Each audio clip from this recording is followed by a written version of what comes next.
नमस्कार साथियों, हमने पिछली क्लास में द्विघात समीकरण या द्विघात बहुपद पढ़ा था। तो आज हम द्विघात समीकरण को ही एक नया चैप्टर 4.2 मतलब चैप्टर नंबर 4 जिसकी एक्सरसाइज 4.2 में हम गुणनखंड विधि द्वारा द्विघात समीकरण को सोल्व करना सीखेंगे। मतलब किसी भी द्विघात समीकरण को हम एक गुणनखंड विधि से कैसे सोल्व करते हैं, ये हमने चैप्टर नंबर 2 में भी सीखा था, जिसको हमने पहले शून्यक निकाले थे और शून्यक निकालने के बाद उसकी जांच की थी। आज हम इसी 4.2 में एक्सरसाइज 4.2 का पहला क्वेश्चन लेते हैं। क्वेश्चन नंबर 1 का 1 सब क्वेश्चन नंबर 1 मतलब x square minus 3x minus 10 equal to 0। ये एक हमारे पास द्विघात समीकरण है। द्विघात समीकरण मतलब इस पर घात 2 है, जिसको हम इंग्लिश में क्वाड्रेटिक इक्वेशन बोलते हैं। क्लियर? तो इसको एक हम गुणनखंड विधि से सोल्व कैसे करते हैं ये मैंने आपको बताया था। गुणनखंड विधि या प्राइम फैक्टराइजेशन मेथड बोलते हैं इसको, प्राइम फैक्टराइजेशन मेथड। क्लियर? तो इसमें मैंने आपको सबको बताया था कि इसमें कुछ नहीं है, तो इसको 1 एज अ मानते हैं। तो इस 1 का और 10 का तो मल्टीप्लाई करते हैं, मीन्स 1 इंटू 10 दैट इज 10 आ गया।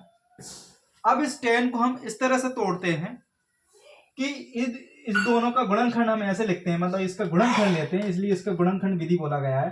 तो गुणनखंड हम 5 इंटू 2 लिख सकते हैं। क्लियर? और क्या लिख सकते हैं, इसको 10 इंटू 1 लिख सकते हैं। दो तरह से इसको लिख सकते हैं, इसके अलावा कुछ नहीं लिख सकते हैं। इसको मतलब मिनिमम फैक्टर में इस तरह से हम लिख सकते हैं। तो 10 और 1 इसको अगर हम दोनों को प्लस करेंगे तो 11 आएगा, लेकिन यहाँ 11 नहीं है। इन दोनों को माइनस किया तो 9 आएगा, लेकिन यहाँ भी 9 नहीं है, तो ये हमारा लागू नहीं होगा। क्लियर?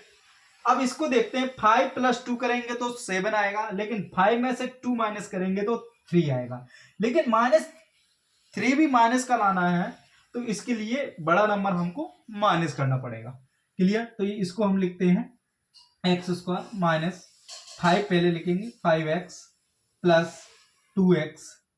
इन दोनों को माइनस करने पर हमको -3x मिलता है। मतलब इसको हम 10 को हम इस तरह से लिख सकते हैं और -3 को भी इस तरह से लिख सकते हैं। दोनों को मतलब हम इस तरह से रूप से लिख सकते हैं और इस 10 को 10 में लिखेंगे। अब क्या होता है, हमारे पास एक गुणनखंड हो गया, ये द्विघात इक्वेशन का मींस क्वाड्रेटिक इक्वेशन का एक गुणनखंड मिल गया हमको। अब इसमें से कॉमन देखेंगे, तो कॉमन इन दोनों में से हमको दिख रहा है ओनली x कॉमन है। बाकी इसमें डबल x थे, तो एक x इधर आ गया, माइनस इधर 5 बचा, x तो हमने कॉमन ले लिया था, प्लस इसमें भी हमको मालूम है कि 2 + 5 हो गया, तो 2 इसमें भी है 2 इसमें भी है, तो 2 कॉमन ले लिया। बाकी इसमें x बचा और इसमें -5 बचा, तो x माइनस 5x इसमें भी है और x माइनस 5x इसमें भी है, तो इन दोनों में से कॉमन ले लिया, तो x माइनस 5x कॉमन, और यहां बचा x प्लस में 2। क्लियर? ये हमारे पास दो गुणनखंड आ गए। पहला गुणनखंड ये, दूसरा गुणनखंड ये है। तो मैंने बताया था आपको पिछली उस क्लास में कि चैप्टर नंबर 2 में भी क्या करते थे, इन दोनों को हम 0 के रूप में लिखते हैं। तो पहले इसको 0 के रूप में लिखेंगे, x minus 5 is equal to 0, that is x is equal to 5 means,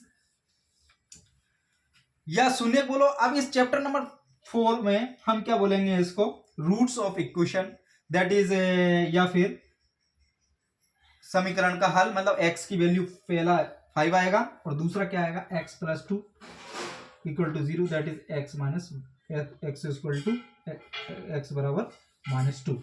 ये दो हमारे पास रूट्स आ गए हैं इक्वेशन के, या दो हमारे पास जिसको हम हल बोल सकते हैं कि x के जो हल हैं वो दो हैं, एक है 5 और -2।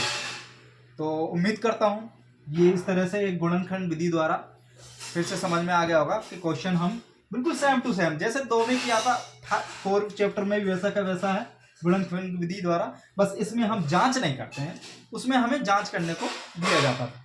क्लियर? तो बस इतना सा डिफरेंस है। मैंने 3 चैप्टर को इसके लिए छोड़ा है क्योंकि 2 चैप्टर जैसा 4 चैप्टर है, दोनों मतलब एक जैसे हैं, मतलब कुछ कॉमन चीजें हैं, तो इसलिए मैंने 3 चैप्टर मैं बाद में पढ़ाऊंगा आपको।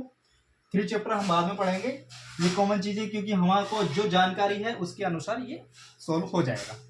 धन्यवाद।